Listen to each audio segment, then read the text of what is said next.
Perayaan Idul Fitri maupun Idul Adha merupakan salah satu bentuk ibadah kepada Allah.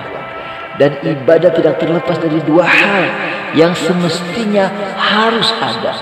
Yang pertama, ikhlas. Ikhlas ditujukan hanya untuk Allah semata. Dan yang kedua, sesuai dengan tuntunan Rasulullah Sallallahu Alaihi Wasallam. Ada beberapa hal yang dituntunkan Rasulullah Sallallahu Alaihi Wasallam terkait dengan pelaksanaan hari raya. Di antaranya, yang pertama, mandi sebelum Id. Yang kedua, makan di hari raya. Yang ketiga, memperindah atau berhias diri pada hari raya. Dan yang keempat, berbeda jalan antara pergi ke tanah lapang dan pulang darinya. Barakallahu fikum. Tuntunan Nabi saat hari raya yang pertama adalah mandi sebelum Id. Disunahkan bersuci dengan mandi untuk hari raya, karena hari itu adalah tempat berkumpulnya manusia untuk sholat. Namun apabila hanya berwudu saja, itu pun sah. Bahwasanya Ibnu Umar mandi pada saat Idul Fitri sebelum pergi ke tanah lapang untuk sholat. Barakallahu fikum.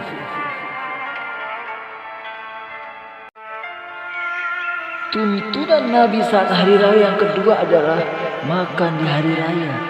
Disunahkan makan saat Idul Fitri sebelum melaksanakan sholat.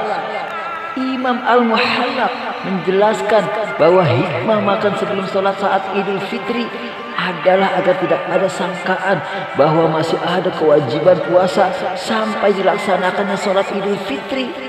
Seakan-akan Rasulullah mencegah prasangkaan ini. Barakallahu fikum. Tuntunan Nabi saat hari raya yang ketiga adalah memperindah atau berhias diri pada hari raya. Dalam suatu hadis dijelaskan bahwa Umar pernah menawarkan jubah sutra kepada Rasulullah SAW agar dipakai untuk berhias dengan baju tersebut di hari raya. Dan untuk menemui utusan, Rasulullah SAW tidak mengingkari apa yang ada dalam persepsi Umar, yaitu bahwa saat hari raya dianjurkan berhias dengan pakaian terbaik. Hal ini menunjukkan tentang sunnahnya hal tersebut.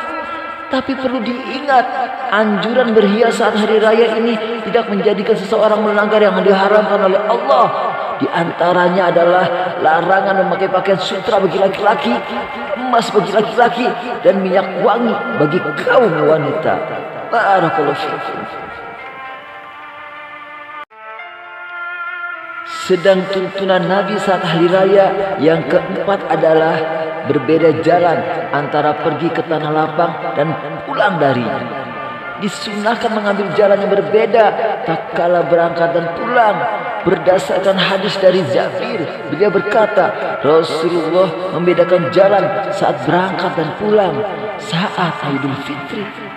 Hikmahnya sangat banyak sekali. Di antaranya agar dapat memberi salam pada orang yang ditemui di jalan. Yang kedua, dapat membantu memenuhi kebutuhan orang yang ditemui di jalan. Dan yang ketiga, agar siar-siar Islam tampak di masyarakat.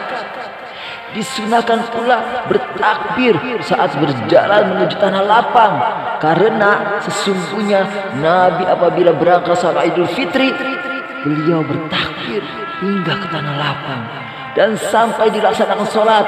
Jika telah selesai sholat, beliau berhenti bertakbir. Barakallahu fikum.